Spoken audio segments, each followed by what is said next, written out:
Hello all, welcome back to my channel. Hope you all are safe and you all are doing well.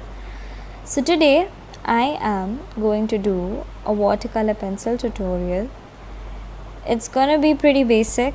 I'm just gonna show you some techniques that I use for watercolor pencils and how I use them. So yeah, here it is. I have my pencil all nice and sharpened. Make sure you sharpen your pencils before using them.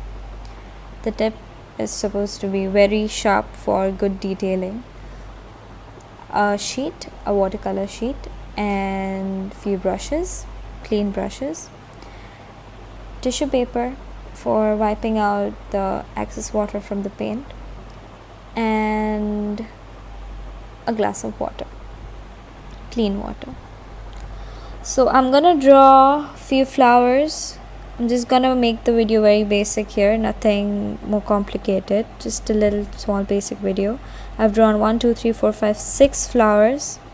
I'm gonna use different colors on them. I am going to start by coloring it pink.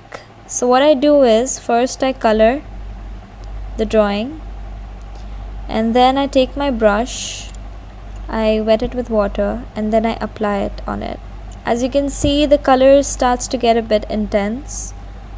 And then for more detailing, what I do is, since the area is going to be a little wet, do not dip the pencil into water. It's not really recommended. So what I do, when the area is a bit wet, I just use the pencil on it little bit, just for a darker shade, just for a bit of detailing. You can see here I'm doing the same thing, using the brush, and then I'm using the pencil on it. So yeah, here it is. It's quite good. It's quite convenient to use. It's great for detailing. If you are planning to do a bit of detailing work, watercolor pencils, I think they might be the good option for you.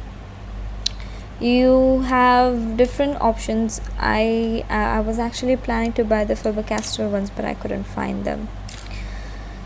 So here it is. This is my small tutorial for watercolor pencils. Thank you for watching. Make sure you like and subscribe to my channel. I've started new, not a professional. Alright guys, thank you so much for watching. Bye bye.